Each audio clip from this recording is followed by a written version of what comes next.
오렌지 가나안 장로교회 주일 예배 오신 여러분 한 분 한 분을 주님의 이름으로 환영합니다. 참 잘 오셨습니다. 정말 이렇게 매주 함께 모여 예배할 수 있음이 우리에게 은혜입니다. 우리에게 감사입니다. 우리 그 예배를 허락해 주신 하나님께 우리의 머리를 숙이며 함께 기도하며 나가겠습니다. 우리의 왕이신 하나님, 주의 거룩하신 이름을 높여 찬양합니다. 주님은 우리의 찬양을 받기에 합당하신 존귀한 분이십니다. 우리의 왕으로 임하여 주시옵소서. 우리를 주의 공의로 다스려 주시옵소서. 주님의 통치가 있는 곳이 주님의 나라이기에 주님이 다스리시는 우리 삶과 이 땅이 주님의 나라가 되기를 간절히 기도합니다. 모든 이름 위에 뛰어나신 예수님의 이름으로 기도합니다. 아멘. 우리 왕 되신 주님 함께 찬양하겠습니다. 찬양하세, 찬양하세, 왕께 소리 높여 찬양 드리세. 찬양하세, 찬양하세,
영광의 박수 올려드립니다. 우리의 왕 되셔서 우리를 통치하시고 다스리시고 이 땅 가운데 다시 오실 주님을 믿습니다.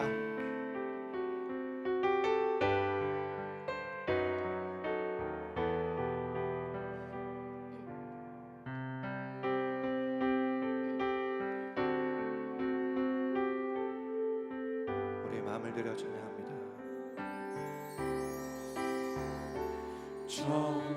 정결한 마음 주시옵소서. 오 주님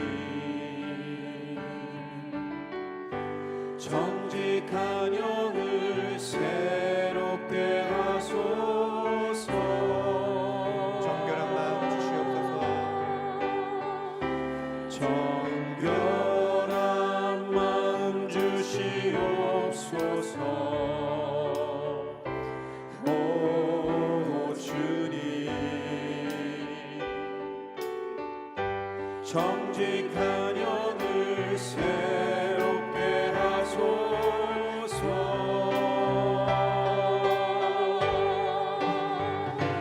나를 주님 앞에서 멀리 하지 마시고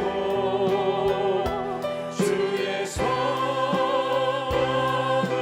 거두지 마옵소서.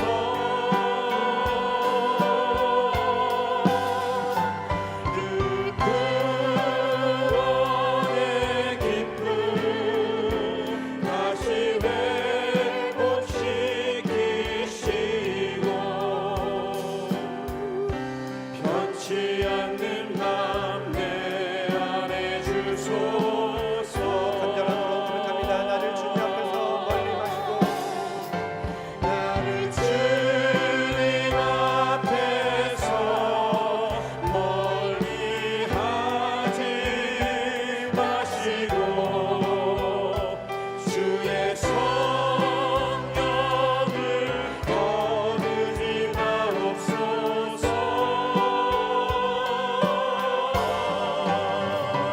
그 구원의 기쁨 다시 회복시키시고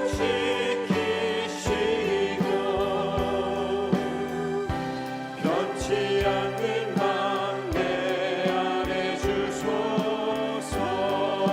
구원의 기쁨을 다시 그 구원의 기쁨 다시 회복시키시고 변치 않는 맘 내 안에 주소서.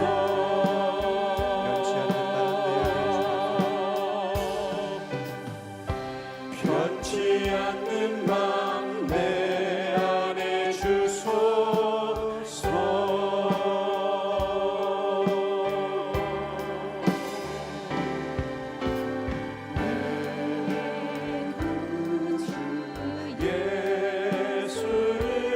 예수를 더욱 사랑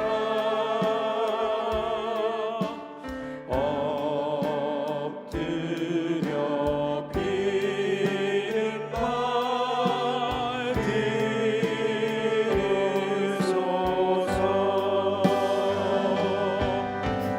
내 진정 소원이 내 구주 예수를 더욱 사랑 더욱 사랑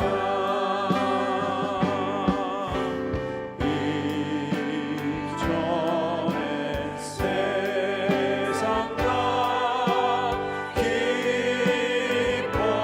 기뻤어도 지금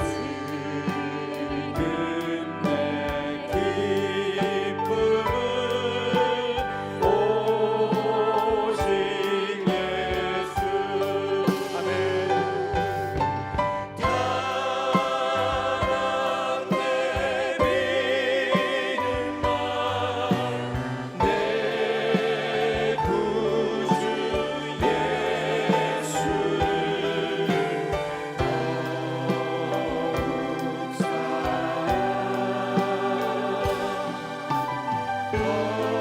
더욱 사랑 더 높은 소리로 이 세상 떠날 때 찬양하며 나아갑니다.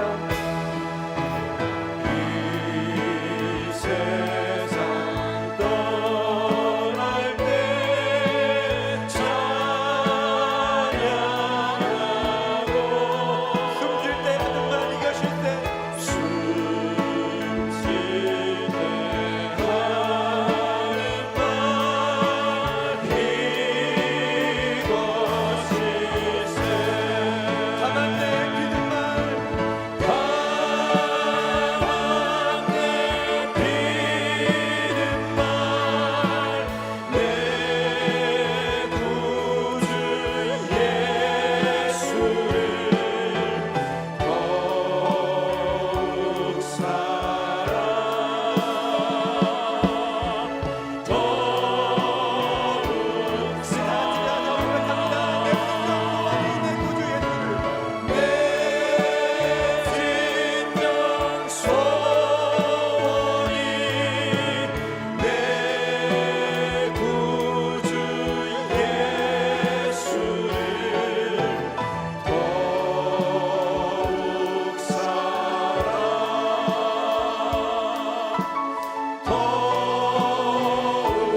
왕이신 하나님,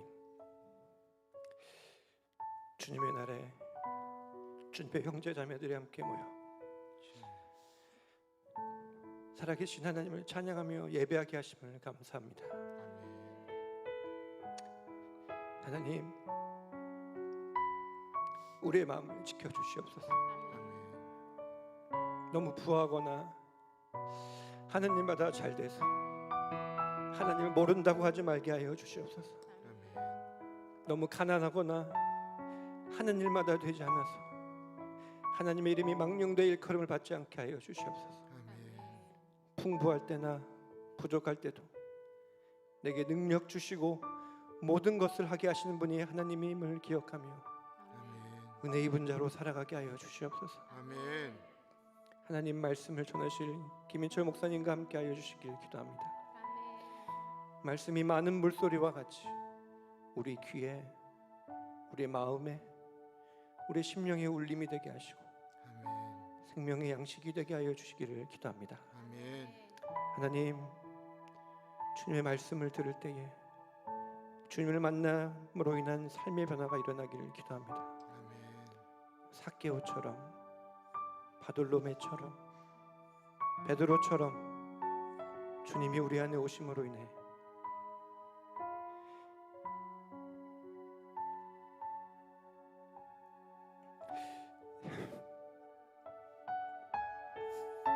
이전보다 더욱 주님을 사랑하게 하여 주시옵소서. 살아계신 예수님의 이름으로 기도합니다. 아멘.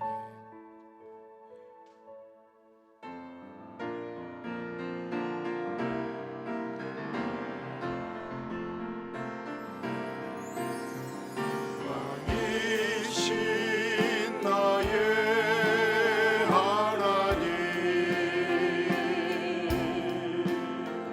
내가 주를 높이고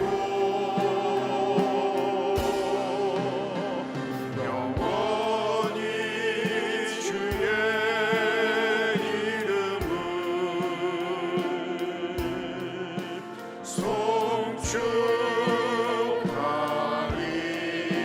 송축하리이다.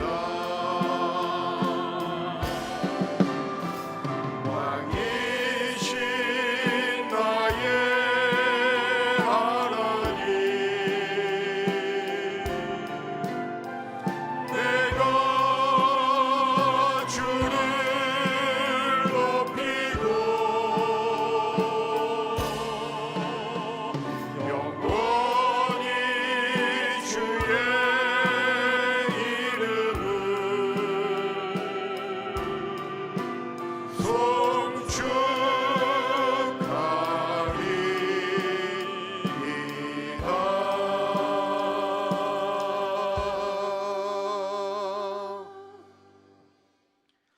사도신경으로 우리의 신앙을 고백합니다. 나는 전능하신 아버지 하나님, 천지의 창조주를 믿습니다. 나는 그의 유일하신 아들 우리 주 예수 그리스도를 믿습니다. 그는 성령으로 잉태되어 동정녀 마리아에게서 나시고 본디오 빌라도에게 고난을 받아 십자가에 못 박혀 죽으시고 장사된 지 사흘 만에 죽은 자 가운데서 다시 살아나셨으며 하늘에 오르시어 전능하신 아버지 하나님 우편에 앉아 계시다가 거기로부터 살아있는 자와 죽은 자를 심판하러 오십니다.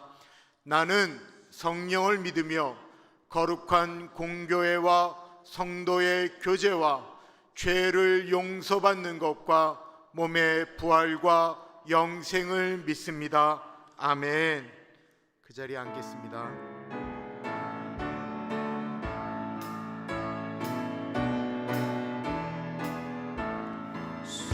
성도여 다 함께 할렐루야 아멘. 주 찬양하여라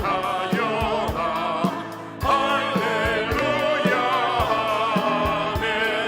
주 보좌 앞에서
받으신 주보 혹은 영상에 나와 있는 공동기도 한 목소리로 하나님께 올려드립니다. 참으로 존귀하신 하나님 아버지, 지금까지 멈추지 않고 국률 사역을 감당할 수 있는 은혜 주신 것 감사합니다. 쉽지 않은 상황이지만 레이데 레이스 교회와 협력하여 강도 만난 이웃을 돕는 사역이 계속해서 진행되게 하시며, 이를 통하여 예수 그리스도의 사랑을 깨닫고 돌아오는 분들이 많아지게 하옵소서. 오래전 샘물교회 교우들이 피를 흘리며 순교한 땅 아프가니스탄의 가운데 같이하여 주옵소서. 사람들은 조롱했지만 그 나라를 통치하는 이슬람의 이념이 어떤 것인지 똑똑히 보여지는 시대 가운데 이 세상의 유일한 소망 되시는 예수 그리스도께서 그 땅을 회복하시는 그날을 기대합니다. 우리의 예배를 기쁘게 받으실 주님을 찬양합니다. 존귀하신 예수님 이름으로 기도드립니다. 아멘. 목사가 이렇게 앞에 딱 서게 되면 대체적으로 앉는 자리들이 이렇게 정해 있으시잖아요. 근데 이렇게 안 뵈면 가슴이 이렇게 덜컹하는 분들도 계세요. 회개기도 하겠는데요, 아프신 분들, 특별히 우리 최원욱 장로님, 최동숙 권사님, 또한 아프신 분들 위해서 축복 기도하고 중보 기도하고 그리고 회개 기도하고, 그리고 난 다음에 기도 들어가겠습니다. 기도합니다.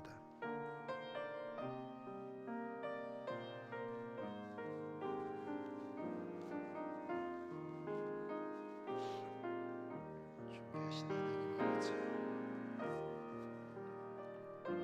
하나님 아버지, 하나님 아버지 같이 하시기 기도합니다. 사랑의 하나님 아버지, 하나님 동행하여 주시고, 하나님 아버지 아프신 분들 가운데 같이 하여 주시고 은혜 주시기를 기도합니다. 성령 하나님, 우리 한 사람 한 사람을 만져주시기를 기도합니다. 죄악 가운데 거하였던 우리들, 주님의 사랑이 필요한 우리들입니다.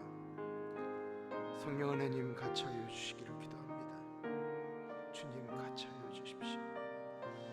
주님의 보혈과 은혜가 이 자리에 흘러갈 수 있도록 인도하여 주시기를 기도합니다. 주님 만져주시기를 기도합니다. 성령 하나님, 성령 하나님 같이 하여 주십시오.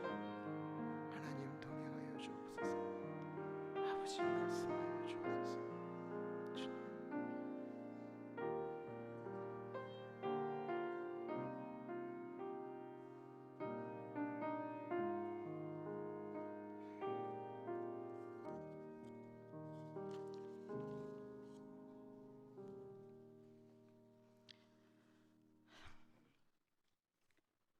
하나님 아버지, 살아계신 하나님을 경배하고자 예배의 자리에 나오게 하심을 감사합니다. 가장 존귀한 예수 그리스도를 우리에게 보내주셔서 하나님 아버지를 알게 해주시고 십자가의 보혈로 제사함을 허락하심에 하나님께 진심으로 감사를 드립니다.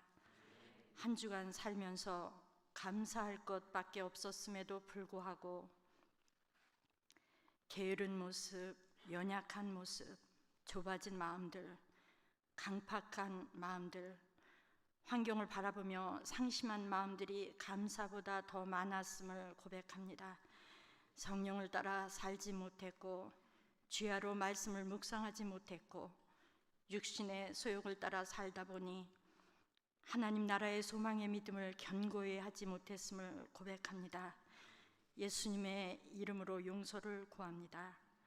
하나님께 열심은 있으나 옳은 지식을 따르지 않은 것들이 있다면 우리에게 깨닫게 해주시고, 선을 악으로 갚았다거나 까닭 없이 이웃을 미워하였다거나 풍족한 것 때문에 교만이 되었거나 하갈처럼 가정에서 불순종한 것이 있다면 과감하게 마음에서 내어 쫓아내게 해 주십시오.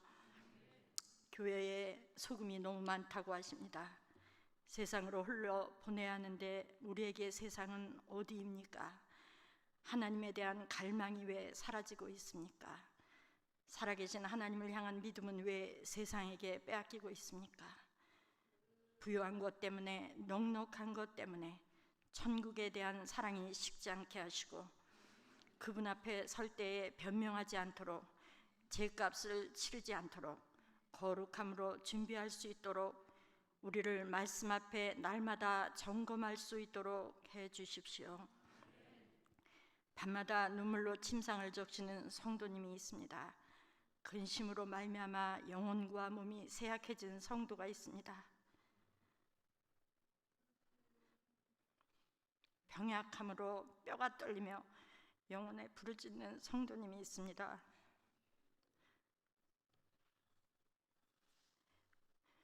구원해 주십시오. 허물이 있다 할지라도 긍휼을 베풀어 주십시오. 주의 이름을 사랑하는 성도님들께 의의 길로 다시 인도하여 주셔서 주님을 대면하여 주의 얼굴을 보게 해 주십시오.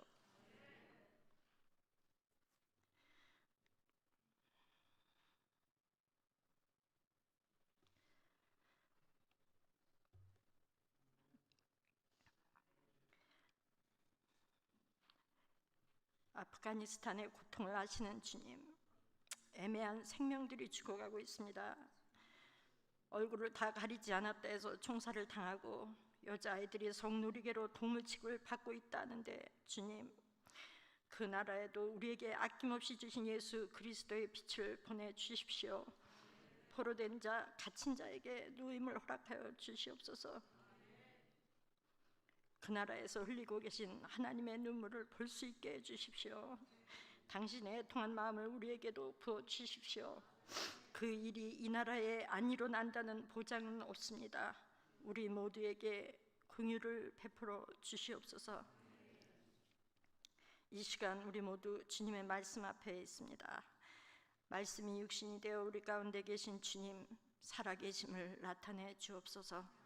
예배 가운데 치유가 일어나게 하시고, 깨어짐과 낮아짐이 일어나게 하시고, 죄가 낱낱이 고백되어지는 회개형이 많은 하나님의 영광을 받으시는 예배가 되게 하여 주시옵소서.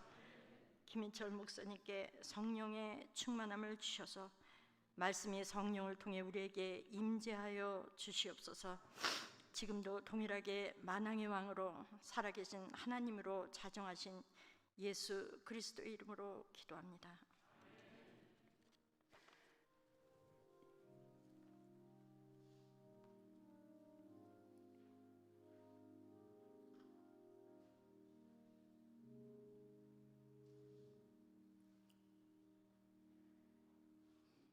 인생의 광야를 지나며 내가 주님을 바라볼 때 주님은 나를 깊이 만나주시고 주님을 경험하여 더 알아가게 하여 주십니다. 광야는 인생을 허비하는 곳이 아니라 주님께서 나를 새롭게 빚으시는 곳입니다. 내 삶의 어떤 상황과 환경이 나를 찾아온다 할지라도 그 모든 것은 하나님이 지금 나에게 주신 유익한 선물로 여기며 감사할 수가 있습니다.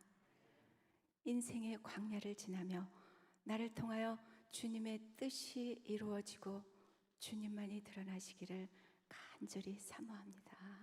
아멘.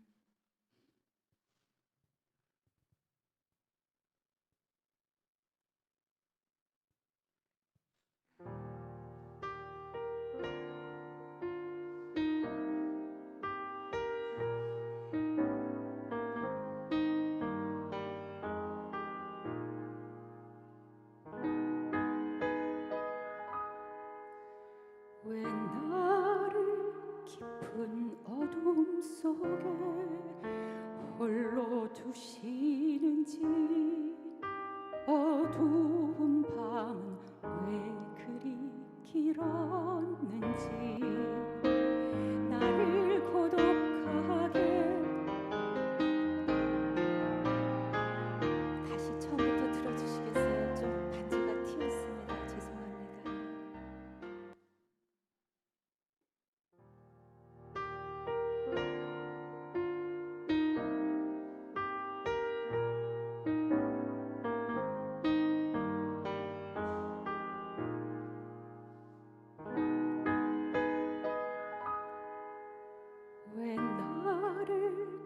깊은 어둠 속에 홀로 두시는지 어두운 밤은 왜 그리 길었는지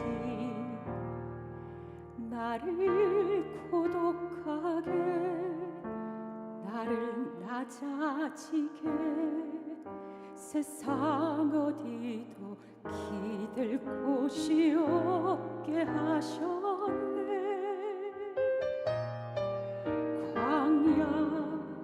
광야에 서 있네.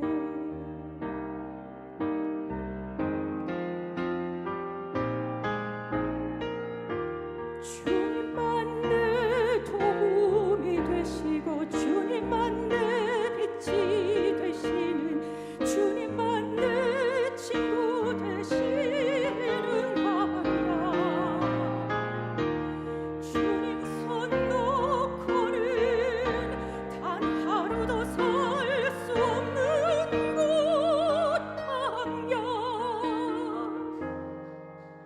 광야에 서 있네.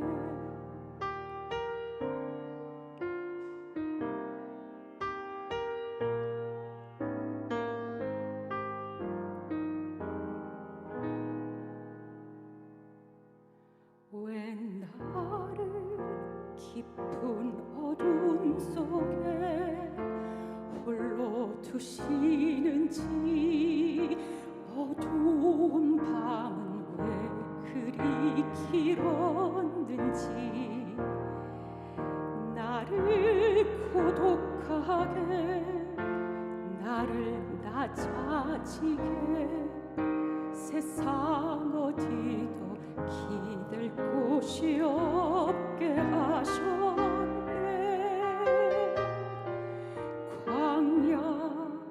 광야에 서 있네.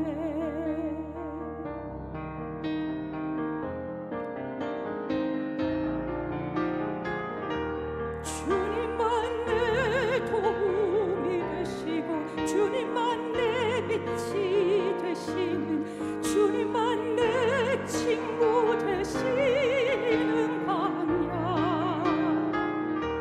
주님 손 놓고는 단 하루도 살 수 없는 곳 광야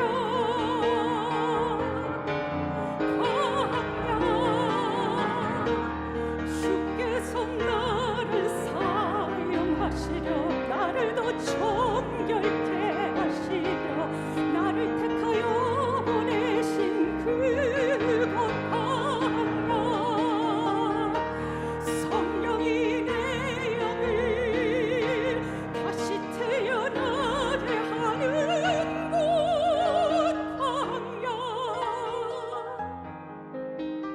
광야에 서 있네.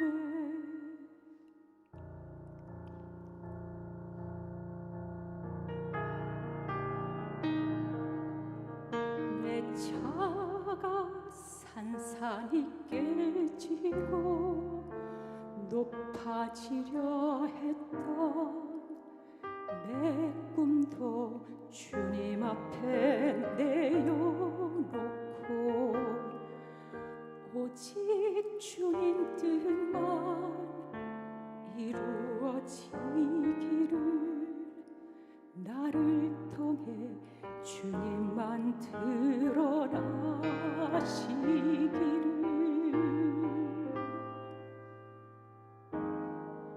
광야를 지나며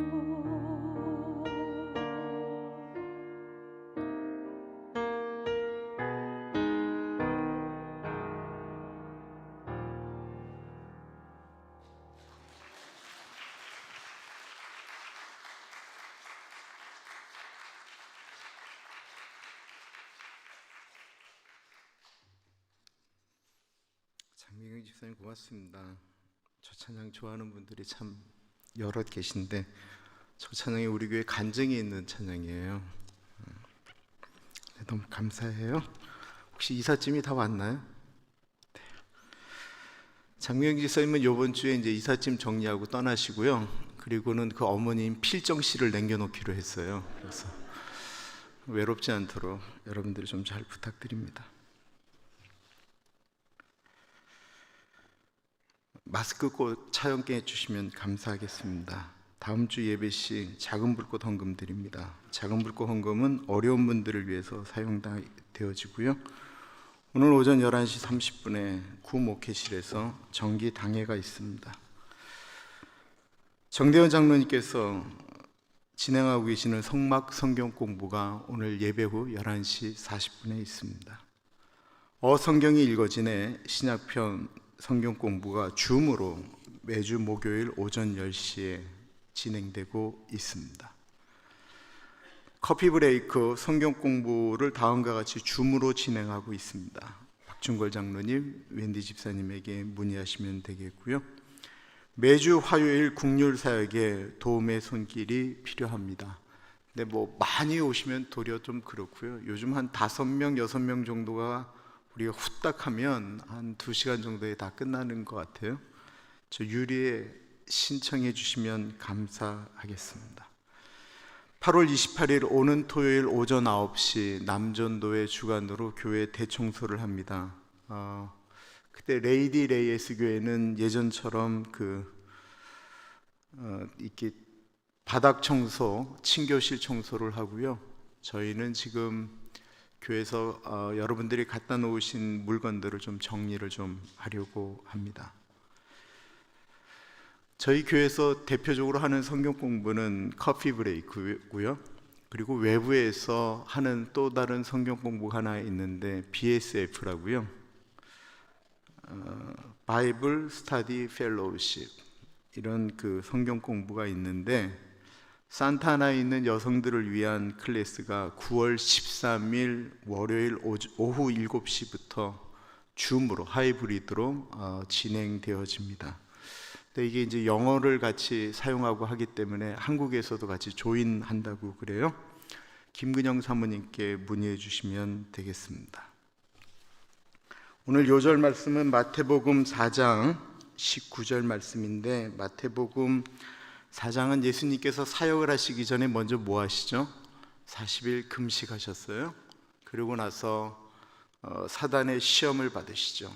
그리고 난 다음에 예수님께서 하셨던 일이 제자를 뽑는 일이었습니다. 오늘 말씀은 베드로와 안드레를 부르시면서 하셨던 말씀, 그 뒤에 또 야고보와 요한을 부르시면서 하셨던 말씀이신데요. 우리의 삶 가운데 우리가 제자 훈련을 한다라고 하는 것도 얘기가 되어지겠지만, 우리 사람들의, 예수 믿는 사람들의 사명을 이야기하고 있는 것입니다. 한번 읽어볼까요? 시작. 말씀하시되 나를 따라오라. 내가 너희를 사람을 낚는 어부가 되게 하리라 하시니. 우리가 잘 아는 말씀이니까 외워보겠습니다. 말씀하시되 나를 따라오너라. 내가 너희를 사람을 낚는 어부가 되게 하리라 하시니. 아멘. 하나님께서 오늘 우리에게 주시는 말씀은 사사기 8장 22절에서부터 35절까지 말씀입니다. 하나님의 말씀을 받들어 봉독할 때에 살아계신 하나님의 음성을 들으시기 바랍니다. 그때 이스라엘 사람들이 기드온에게 이르되 당신이 우리를 미디안의 손에서 구원하셨으니 당신과 당신의 아들과 당신의 손자가 우리를 다스리소서 하는지라. 기드온이 그들에게 이르되 내가 너희를 다스리지 아니하겠고 나의 아들도 너희를 다스리지 아니할 것이요 여호와께서 너희를 다스리시리라 하니라.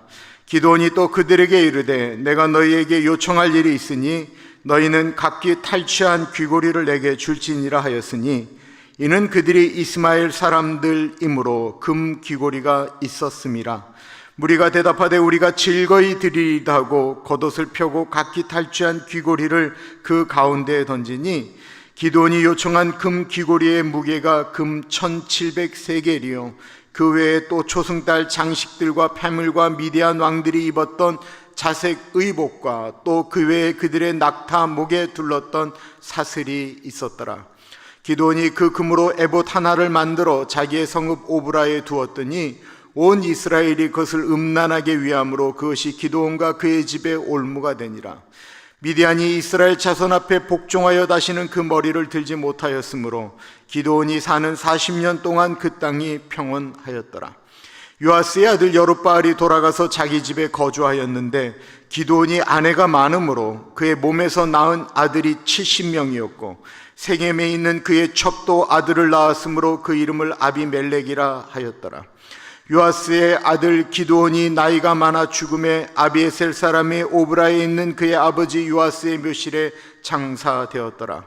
기드온이 이미 죽음에 이스라엘 자손이 돌아서서 바알들을 따라서 음행하였으며 또 바알 브릿을 자기들의 신으로 삼고 이스라엘 자손이 주의 모든 원수들의 손에서 자기들을 건져내신 여호와 자기들의 하나님을 기억하지 아니하며 또 여룹바알이라 하는 기드온이 이스라엘에 베푼 모든 은혜를 따라 그의 집을 후대하지도 아니하였더라.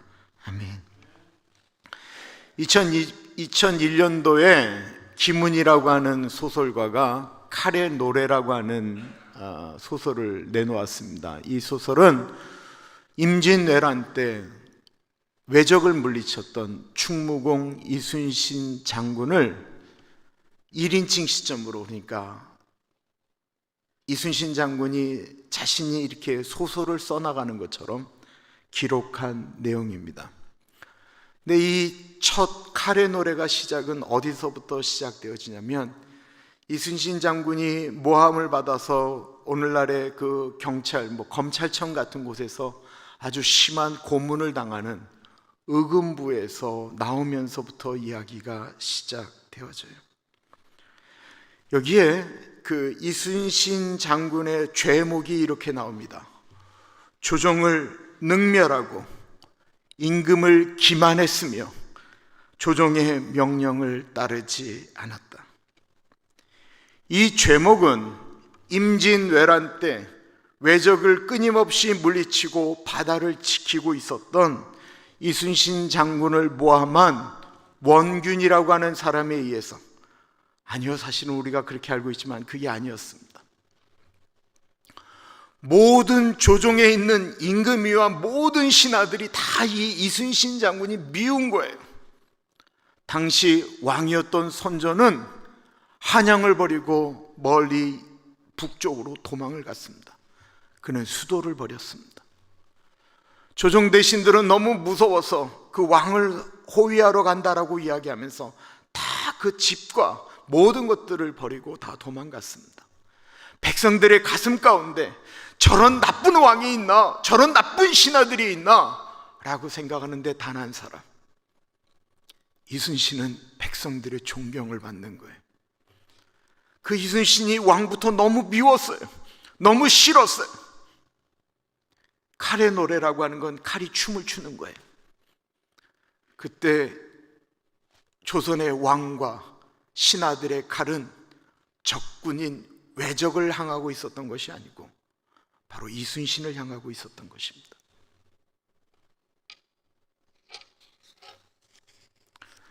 그랬던 이순신 장군이 노량해전에서 전쟁에 승리하고 총탄에 맞아 죽게 되죠. 이순신 장군이 죽게 되자 왕부터 모든 나라가 편안해졌습니다. 역사에는 만약이라고 하는 것은 없습니다만, 만약 이순신 장군이 도망가는 일본군들을 쳐부순 그 노량해전에서 죽지 않고 살아있었다라면 어떻게 되었을까요? 조정에서 이순신 장군을 전쟁 영웅이라고 하면서 우의정이나 영의정으로 책봉하였을까요? 아니면 임진왜란이 지난 다음에 또 다른 모함을 가지고 이순신이 역적을 모의한다라고 이야기하며 역모를 도모하는 사람으로 죽임을 당했을까요? 역사에 만약이라는 말은 쓰지 않지만 그가 살아 있었다고 한다면 왕부터 모든 신하들에게 있어서 이순신은 분명히 부담이었을 것입니다.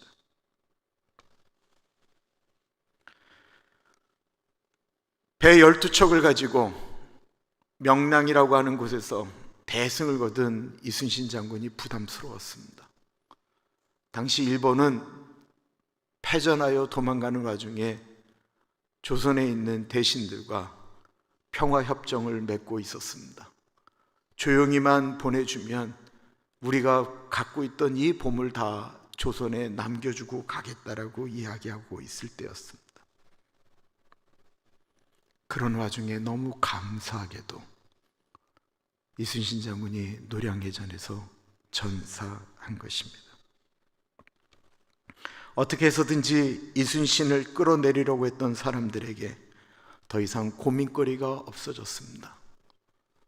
조선의 왕 선조는 이순신 장군이 죽은 후 그를 우의정에 책봉하였습니다. 그리고 그가 죽은 지 대략 50년이 지난 인조왕 때 그에게 충무공이라고 하는 시호를 내렸습니다.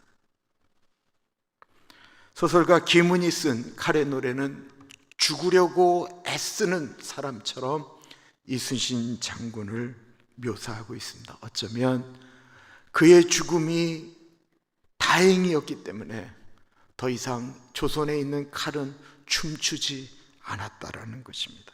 그리고 충무공 이순신은 그렇게 전사했기 때문에 영웅이 되었습니다.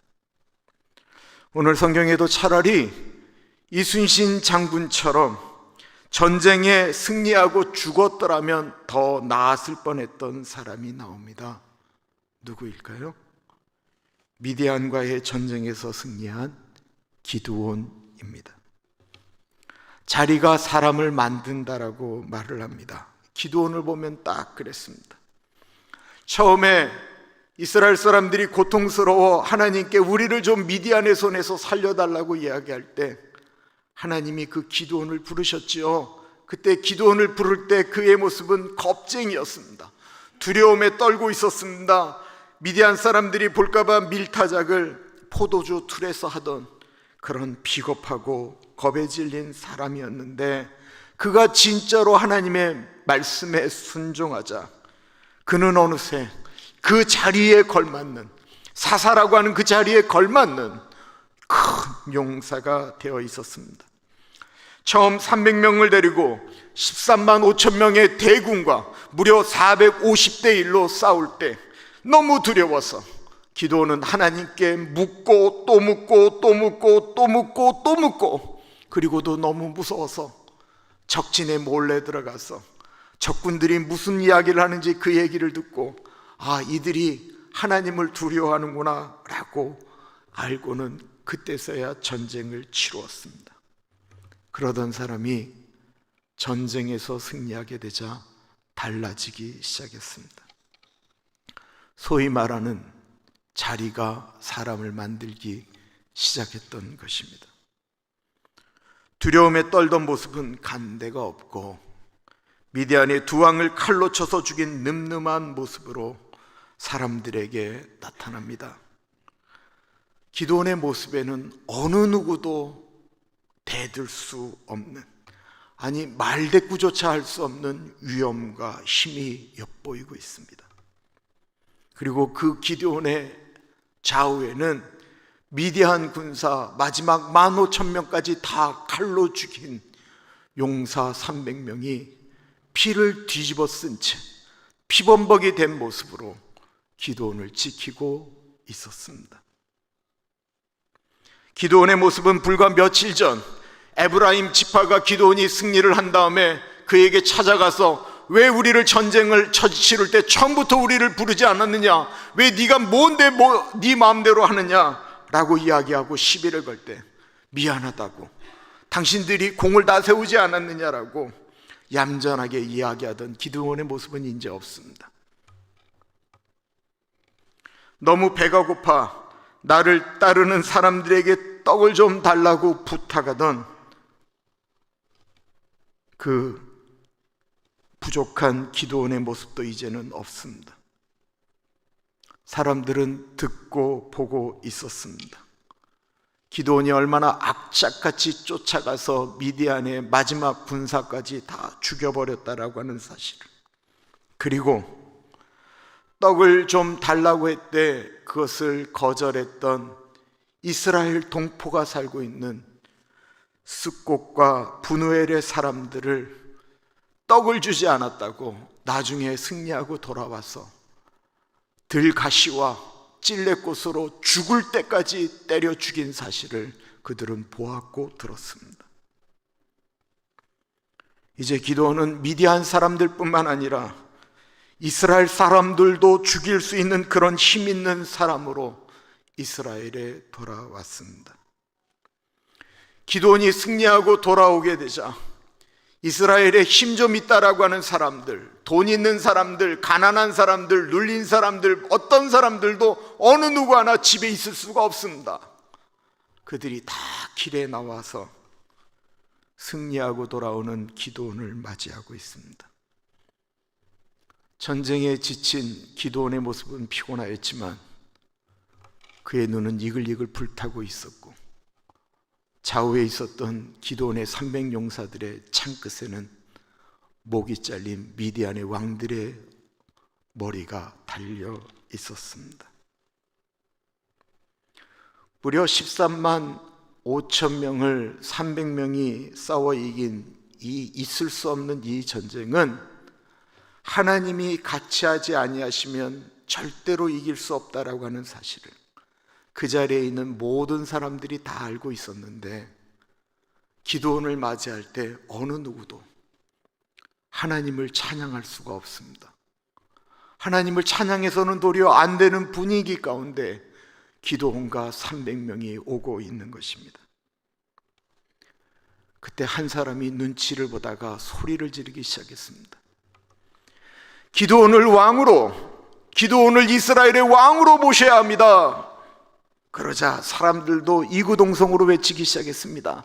기드온을 왕으로, 기드온을 왕으로, 기드온을 우리의 왕으로, 기드온을 이스라엘의 왕으로, 우리를 통치하는 사람으로 모셔야 합니다. 22절입니다. 그때 이스라엘 사람들이 기드온에게 이르되 당신이 우리를 미디안의 손에서 구원하셨으니 당신과 당신의 아들과 당신의 손자가 우리를 다스리소서 하는지라. 기드온이 정말 듣고 싶었던 이야기를 하고 있는데 기드온도 정확히 알고 있었던 한 사실이 있는 것은 이 싸움은 하나님이 도와주지 않고서는 절대로 이길 수 없었다라고 하는 사실입니다. 그리고 이때 왕이 되달라고 하는 그들의 이야기에 자신의 야망을 드러내서는 안 된다라고 하는 사실도 기드온은 잘 알고 있었습니다. 그리고 굳이 왕이 되지 않아도 사사로 있으면서도 왕처럼 행동할 수 있다라고 하는 사실을 그는 잘 알고 있었습니다. 그래서 그는 가장 신앙적인 이야기를 이스라엘 백성들에게 합니다. 23절이에요. 기드온이 그들에게 이르되 내가 너희를 다스리지 아니하겠고 나의 아들도 너희를 다스리지 아니할 것이요 여호와께서 너희를 다스리시리라 하니라. 처음 하나님께서 기드온을 부르실 때와 모든 전쟁이 끝나고 이스라엘 사람들이 그를 왕으로 섬기려고 할 때 그의 고백은 정말로 신앙적이었습니다. 나는 여러분들 다스리지 않을 것입니다. 내 자식들도 다스리지 않을 것입니다. 오직 이스라엘을 다스릴 분은 오직 여호와 하나님이십니다 라고 고백한 이 고백으로 사사기 8장이 끝났으면 얼마나 좋았겠습니까? 기드온이 이렇게 고백하고 병이 들어서 그 자리에서 죽었으면 얼마나 좋았겠습니까?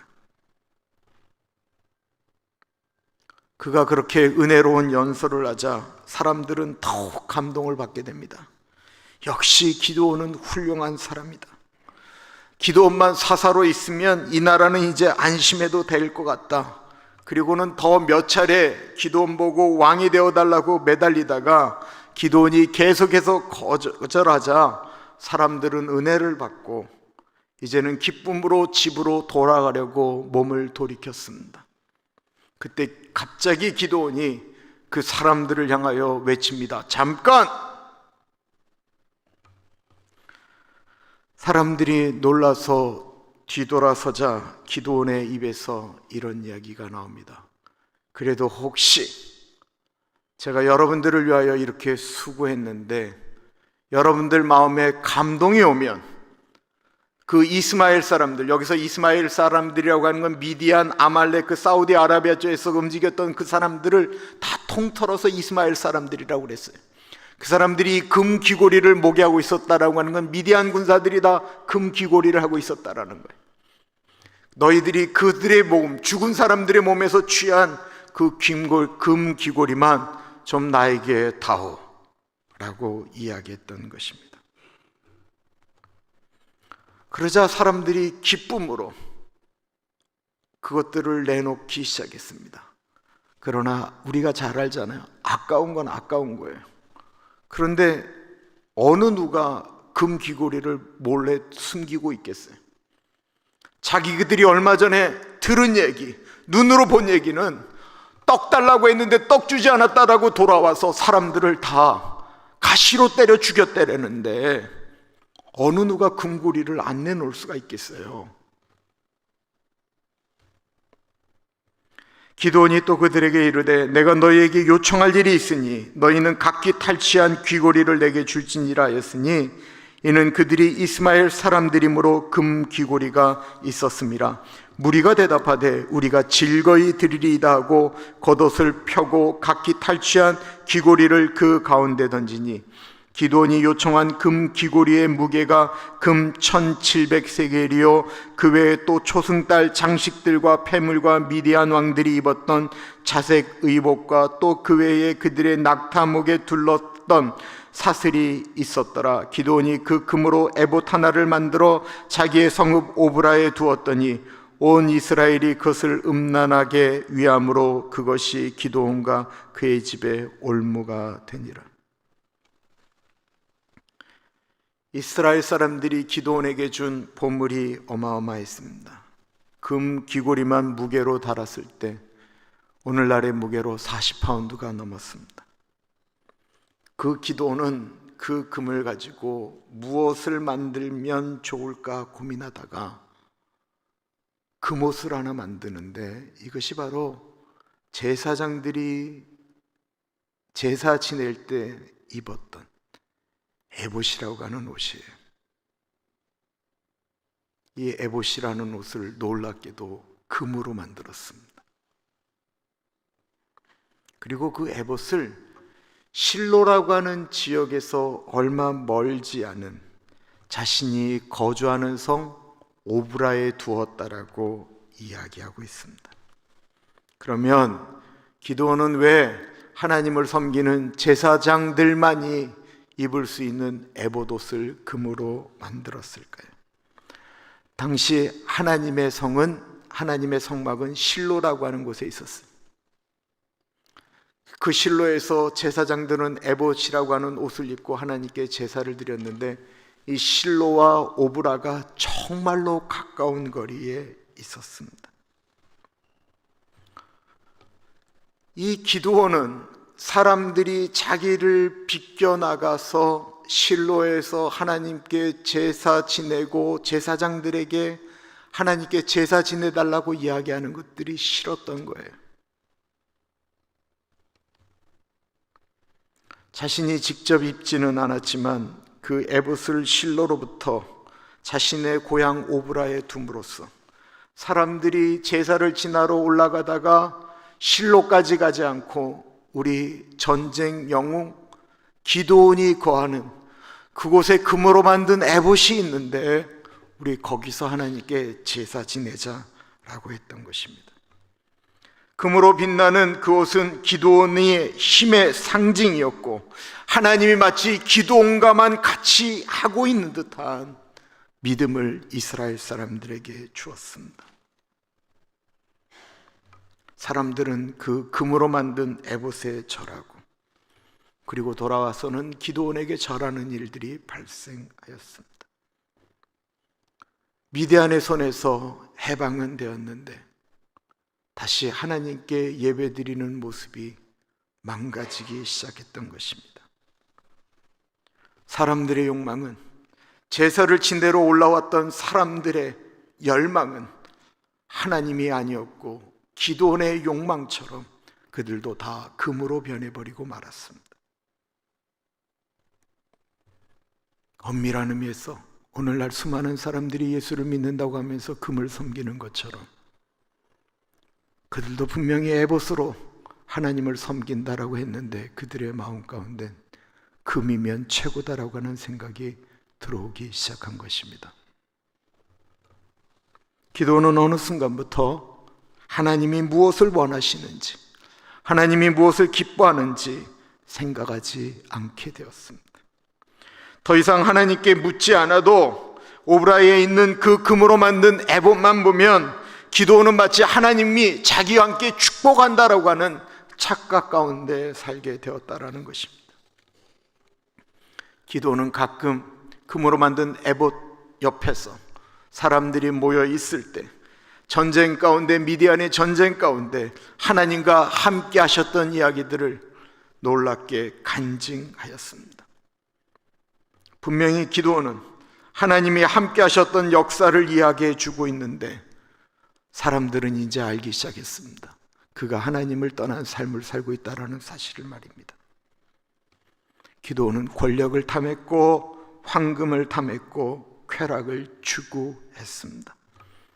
더 이상 하나님은 기드온의 왕이 아니었고 그는 자신이 인생에 도움을 주는 존재로 마술의 지팡이처럼 하나님을 이용하기 시작했습니다. 오늘날 수많은 기독교인들이 오직 예수님의 십자가를 천국으로 인도하는 도구로만 생각하고 필요할 때만 찾는 것처럼 말입니다. 기드온은 전쟁에 나가기 전에 한 여인만 사랑하는 멋진 남자였습니다. 그 사람은 누가 술집에 있는 이쁜 여자가 왔다고 한다면 너무 두려워서 나는 두 여자 감당 못해 라고 이야기하며 고백했던 착한 남자였습니다. 정말 그랬을까요? 아니었습니다. 기드온은 원래 여자를 좋아하는 사람이었는데 당시 그의 능력이나 상황이 그럴 수가 없었던 거예요. 그가 전쟁에 승리하고 이스라엘의 사사가 되자 그때부터 많은 아내를 두었던 것일까요? 환경이 그를 바꾼 것일까요? 아니요. 그의 내면은 원래 그런 사람이었다라는 거예요. 그럴 리 없다고요? 보십시오. 요아스의 아들 여룹바알이 돌아가서 자기 집에 거주하였는데 기드온이 아내가 많으므로 그의 몸에서 낳은 아들이 무려 몇 명이라고요? 70명. 우리는 자리가 사람을 만든다라고 말을 합니다. 그 자리에 앉으면 모두가 그 일을 감당할 만한 사람이 된다라고 이야기합니다. 어느 순간 높은 자리에 올라가자 사람이 교만해지기 시작했다라고 이야기합니다. 사람이 돈이 많아진 자 쾌락을 쫓아간다라고 이야기합니다. 이들이 변했다라고 이야기합니다. 아니요, 그렇지 않습니다. 그 사람의 속 안에는 원래 그런 요소가 있었던 거예요. 기도는 원래 쾌락을 좋아하고 권력을 추구하는 사람이다라는 것입니다. 가난할 때 겸손한 사람들에 대한 이야기가 부자가 된 다음에 달라졌다라고 이야기합니다. 가난하면요, 큰 소리 치기가 원래 어려워요. 가난한데 누구한테 교만할 수가 있어요? 누구한테 잘난 척할 수가 있어요? 먹고 살기 힘드니까 누가 그냥 얘기하면 그냥 다 듣는 거예요. 근데 이 사람이 부자가 되니까 교만해졌다라고 이야기해. 물론 부자가 되니까 달라질 수도 있어요. 그러나 그는 가난했기 때문에 자기 생각을 펼치지 못한 것뿐이지 그가 그 자리에 올라가자 그는 그 안에 있는 욕망대로 살게 되었다라는 것입니다. 우리 안에 숨겨져 있는 것들이 그 자리에 올라가면 거기서 나타나기 시작해요.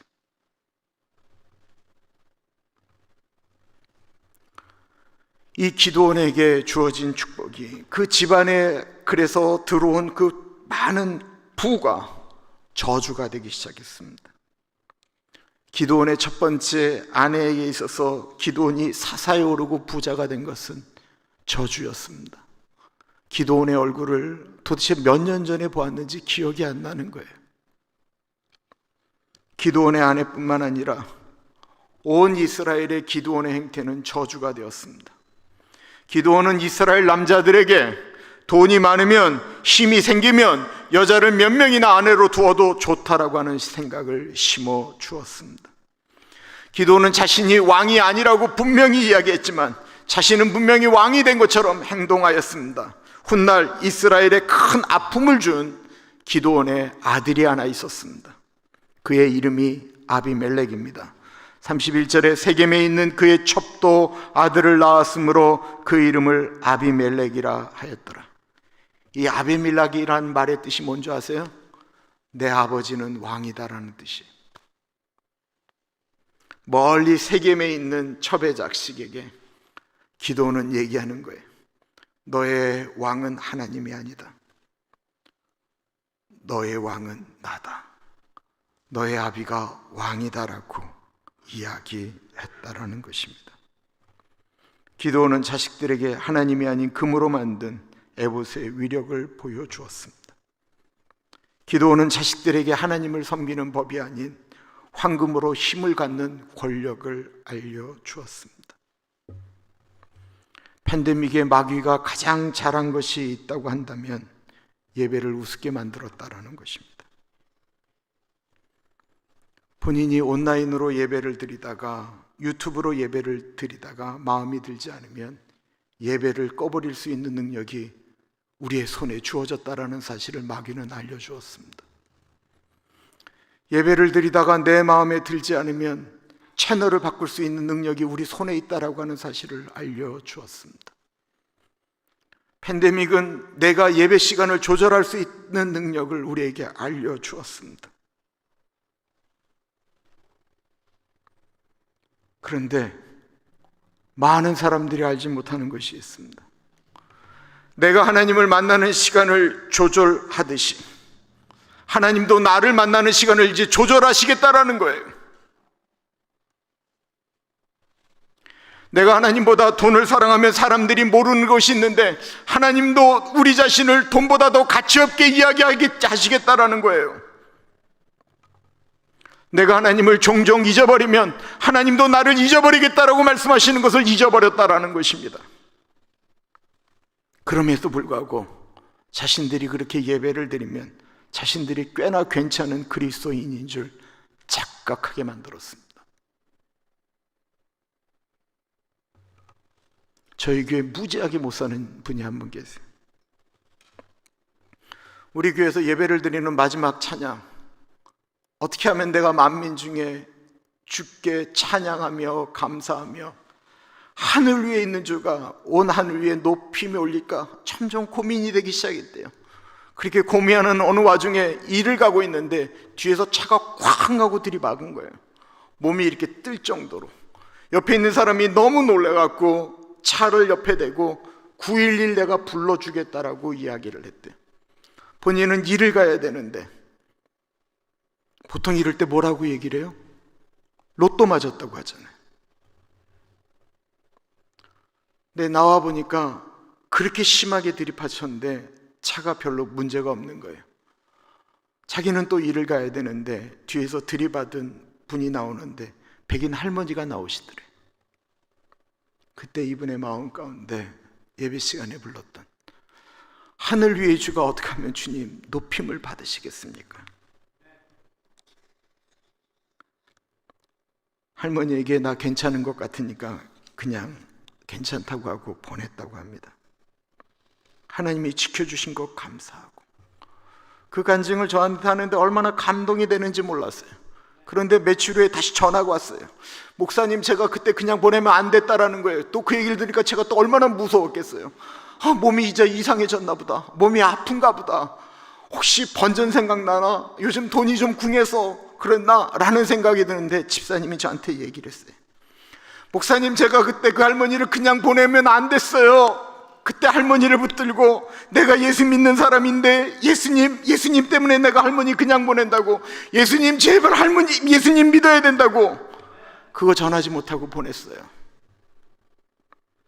제가 차 사고 나면 무조건 그냥 가라고 말씀드리는 거 아니에요. 그분이 저한테 목사님 저 착하지 않은 사람인 거 아시잖아요. 알아요. 그런데 어떻게 그런 마음이 들어왔을까요? 내가 어떤 형편에 있든지 내가 있는 자리, 나를 가리켜 영접하는 자, 곧 그 이름을 믿는 자들은 하나님의 자녀가 되는 권세를 주셨다라고 해서 우리는 하나님의 아들이고 딸인데 그 자리에 내가 있는데 그 모습이 내가 어떤지 고민하며 살기 있었기 때문에 그 일이 가능했다라는 것입니다. 예수를 믿으면 우리의 신앙이 점점 좋아질까요? 그럴 수도 있지만 그렇지 않을 수도 있습니다. 신앙생활이 늘어간다고 겉모습만 좋아질 수 있습니다. 성경적 지적 교만이 늘어날 수 있습니다. 그런데 영적으로 교만해지는 건 감당이 안 되는 정도예요. 예수 믿는다라고 하는 것은 그 자리에서 자신을 끊임없이 점검하는 것입니다. 그 증거가 누구일까요? 사도 바울입니다. 사도 바울은 목회자들이 가장 존경하는 성경의 인물 가운데 늘 1등을 하는 분이고 신약 성경 27권 중에 그분이 기록했다라는 것이 공식적으로 13개입니다. 그런 그가 예수님을 믿고 하나님의 자녀가 되었습니다. 그리고 사도의 자리에 오르게 됐어요. 그리고 너무 놀랍게도 하나님께서 그 사도 바울에게 하늘 위에 하늘, 천국을 보여주는 놀라운 은혜들을 주셨어요. 주님을 경험하게 하고 환상을 보게 하시고 계시도 느끼게 하셨고 그가 움직일 때마다 놀라운 성령의 역사와 치유의 역사가 일어났어요. 그리고 사도의 직분을 하나님께 직접 받고 그는 세계 선교를 이끄는 사람이 되었습니다. 그가 예수님을 만나고 사역을 한 지 대략 20여 년이 지난 주후 55년쯤 그는 고린도 지방에 고린도 전서를 보내게 됩니다. 그때 사도 바울은 고린도전서 15장 9절에 이렇게 고백합니다. 사도 중에 지극히 작은 자 나 바울이라고 고백하고 있어요. 예수님을 직접 목도하고 예수님과 거했던 베드로와 안드레아, 야고보와 요한, 시몬과 아페오와 나우아데, 요즘 혀가 이렇게 그냥 잘 안 풀려요. 그 모든 사도들 중에 맨 마지막에 자기가 존재한다라고 그 놀라운 역사를 이루고 있는 와중에도 사도 바울이 그렇게 고백하였습니다. 사도 바울이 예수님을 만난 건 예수님 하늘로 올라가시고 난 다음에 주후 한 3, 4년 후라고 얘기를 하죠. 그리고 정말 20년 동안 예수님 만나고 바울은 치열하게 살았습니다. 그 율법학자 중에 위축되어서 일부러 그들에게 말 듣기 싫어하는 모습을 보여주는 그 사도 베드로를 꾸짖기까지 하였었는데 그는 고린도에 편지를 쓸 때는 모든 사도들 중에 자기가 가장 형편없는 사람이라고 고백하고 있습니다. 그리고 예수님을 믿은 지 30여 년이 지난 다음에 그는 로마의 감옥에서 에베소서를 쓰게 됩니다. 근데 그때 자신을 돌아보니 예수를 믿은 지 30년이 되었는데 자기가 하나님 앞에 기도하고 나니 자기 자신이 이렇게까지 은혜를 받았는데는 늘 죄의 문제를 이렇게 해결하지 못하나 라는 고민이 되었던 것 같아요. 그래서 에베소서 3장 8절에 모든 성도 중에 가장 작은 자라고 자신을 표현하고 있습니다. 당시 만약에 예수를 믿는 사람들이 대략 한 20만 명 되었다고 한다면 자기는 20만 번째라는 거예요. 자기 앞에 19만 9,999명이 있다라는 거예요. 그리고 그가 거의 죽게 되었을 때 쓴 것이 디모데 전서입니다. 그때 사도 바울은 자신을 가리켜 디모데 전서 1장 15절에 나는 죄인 중에 괴수라고 고백을 합니다. 바울이 살던 그 지구는 모두 죄인들만 살았어요. 죄인이 없었던 사람은 아무도 없었어요. 다 죄수였어요. 모든 사람이 죄를 범하였으며 하나님의 영광에 이르지 못했던 그때예요. 그때 대략 전 지구에 있는 인류의 숫자가 2억 명이었다고 한다면 사도 바울은 그 2억 명 중에 자기가 가장 악한 죄질이 나쁜 악질인 죄수라고 고백하고 있는 것입니다. 이 이야기는 사도 바울이 하나님의 자녀가 된 후에 하나님의 자녀의 자리에 올라간 다음에 얼마나 치열하게 살았는지를 이야기하고 있습니다. 예수님께서 십자가에서 죽으시면서 우리를 하나님의 자녀 삼아주신 그 사건은 단회적인 사건이 분명하지만 그 자리에 걸맞는 사람으로 살아가는 것은 그냥 그 자리가 우리를 그냥 만들어주는 것이 아니고 얼마나 치열하게 살아야 되는지를 우리에게 말씀하고 있는 거예요. 기도는 그 자리에서 치열하게 살았어야만 된다라는 것입니다. 수많은 사람들이 그 자리에 올라감으로 달라집니다. 기도원이 살아있는 동안 사사로 있으면서 이스라엘 사람들을 타락시켰고 자식들을 하나님에게서 멀리하게 만들었고 그가 죽은 다음에는 그 어느 누구 하나 기도원을 기억하지 않게 되었습니다. 그는 하나님이 만들어주신 자리에서 자기가 생각하는 소견에 옳은 대로 자신의 옳은 어줍지 않은 신앙이 마치 최고의 신앙인 것처럼 살아가면서 주변을 타락시켰습니다. 지금 우리들이 있는 자리는 요한복음 1장 12절의 말씀처럼 하나님의 자녀가 되는 자리에, 권세를 누릴 자리에 우리는 지금 있습니다. 그런데 그 자리는 치열하게 고민하면서 지켜야 되는 자리입니다. 신앙생활이 오래되었다고 속이 달라지는 것 아닙니다. 천국 백성이 되었다라고 착각하며 기도원처럼 살다가 자신도 타락하고 새끼도 타락시키고 주변도 변질시킬 수 있다라는 것입니다. 구원받았다라고 착각하면 안 됩니다. 그 자리에 맞게 살아야 합니다. 지금 이 팬데믹의 시대는 우리의 구원이 어떤 구원인지를 보여줄 수 있는 정말 좋은 때입니다. 기도하겠습니다. 참으로 존귀하신 하나님, 우리가 있는 그 자리에 가장 어울리는 사람이 되기 위하여 우리 자신을 처소 복종하며 하나님의 말씀에 순종하는 우리들이 되어지기를 기도합니다. 그래서 우리가 그 자리에 있으므로 우리 주변이 복받기를 기도합니다. 이 시간에 하나님께 드리는 예물 가운데 같이하여 주십시오. 하나님, 이 예물이 하나님 나라를 위하여 아름답게 사용되어 줄 수 있도록 은혜 나리여 주옵소서. 어려운 분들을 위하여 꽃헌금 드립니다. 존귀하신 하나님 아버지, 꽃헌금 가운데 같이하여 주십시오. 주님께서 이 꽃헌금을 통하여 영광 받아 주시되 우리 김기순 집사님, 김성자 권사님 건강하고 강건하실 수 있도록 인도하여 주옵소서. 하나님, 샌디에고에서 아이들 교육을 책임지는 메리앤 가운데 갇혀 주시고 은혜 주시기를 기도드립니다.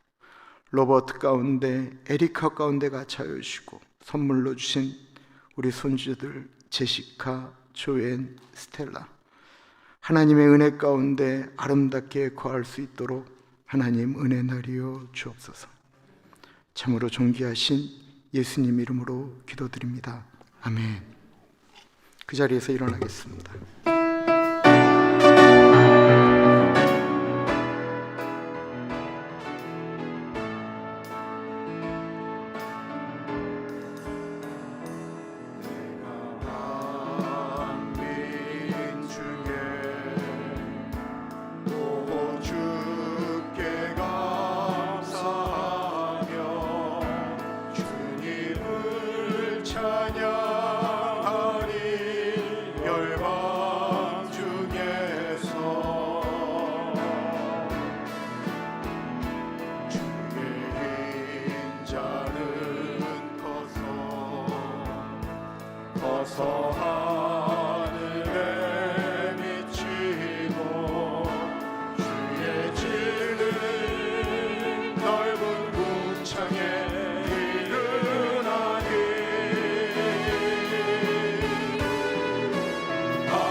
땅에 이르나니 우리 주 하나님의 영광이 하늘 위에 주를 높이 들리며 주의 영광이 온 세계 위에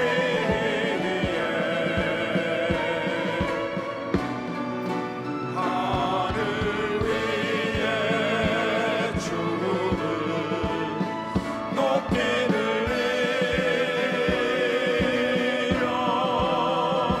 주의 영광이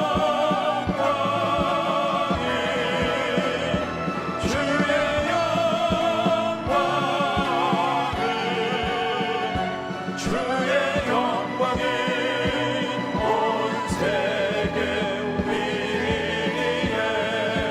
우리 주 하나님의 영광이 하늘 위에 하늘 위에 주를 높이 들리며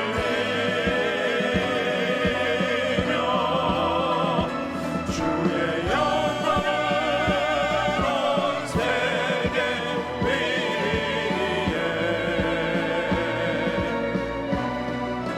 하늘 위에 주를 높이 들리며 주의 영광이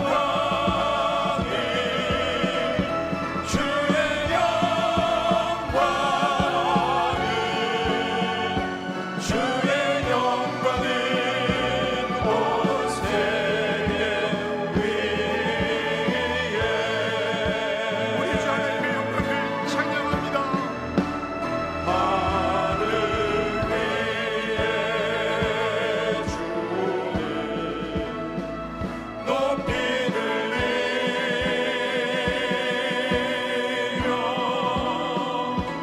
주의 영광이 온 세계 위에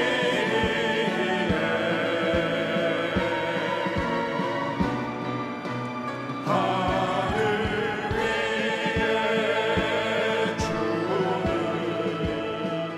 높이 들리며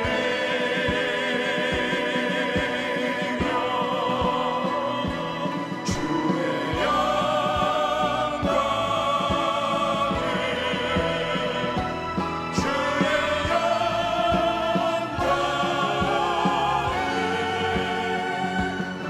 주의 영광이 온 세계 위에